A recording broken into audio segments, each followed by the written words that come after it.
Welcome to Module 21 of the Practical Guide to Launching Your IT Career and Job Search. In this module, we will continue to discuss the basics of interviewing and give some tips on how to prepare for your interview. There are about a dozen different types of interviews. Let's review some of the common types you might encounter. The structured interview are where the interviewer asks a standardized set of questions in a specific order to each candidate. This approach ensures consistency and fairness and is easy to evaluate candidates objectively. This type is commonly used by governments and large corporations. The unstructured interview is more conversational, where the interviewer may ask different questions depending on how the conversation flows. This interview helps assess personality, communication skills, and cultural fit, and is commonly used by startups and creative fields.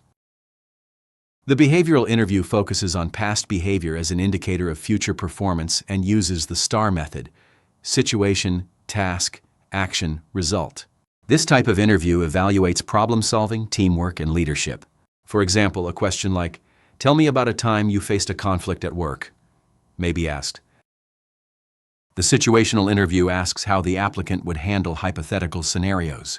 This interview type assesses decision-making and problem-solving skills. An example question is, what would you do if a team member missed a deadline? The phone interview is usually an initial screening conducted by someone from human resources on the phone to shortlist candidates before an in-person or video interview.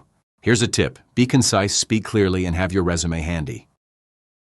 Video interviews can be live or recorded and are conducted via platforms like Zoom or using asynchronous tools where candidates record responses. This interview type enables remote screening or interviewing when in-person interviews are not feasible. If doing a virtual interview, make sure you have good lighting, stable internet, and a quiet environment. Personally, I do not take Record Your Interview video interviews, since the video may be evaluated by an AI system, which gives me no options for interviewer engagement, question clarification, and relationship building. Panel interviews are where the candidate is interviewed by multiple interviewers at once, typically representing different departments. This interview type saves time and provides diverse perspectives on the candidate. For this interview, make eye contact and engage with all panel members. This type of interview is common in retail, sales, and hospitality industries.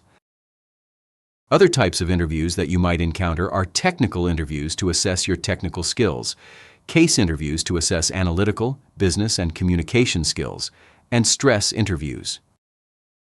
Practice interviewing so you can give your history, and you can talk fluently about what is on your resume. As mentioned, don't overtalk in your interview. Keep your responses to open-ended questions to just a minute or two. If you are a student, your Career Center might have some interviewing coaching and role-playing where you can practice interviewing. Working professionals can either use a career coach and AI interviewing system or a friend or family member. Remember to sit up straight, do not fidget, talk slowly. Try not to say, and make eye contact when you respond to an interviewer's question. Last, expect the unexpected. You never know what interviewers are going to ask or what they want to know. Interviewing is stressful. Approach it with a what will be attitude. Don't take the interview personally, since you have no control over the interviewers. Do your best and then move on to the next interview. Keep that hopper filled. One additional thought: you are not just being interviewed, but you are interviewing the interviewers. They are a reflection of the company's culture. Ask yourself, do I like these people? Or were they professional? Did they treat me with respect? And would I like working with these people? The interview is a microcosm of the organization's culture, so make sure you are a fit for them and a fit for you, so you'll be happy with your new job. In the next module, Module 22, we will review a variety of tips to remember that will help you in the career planning and job search process.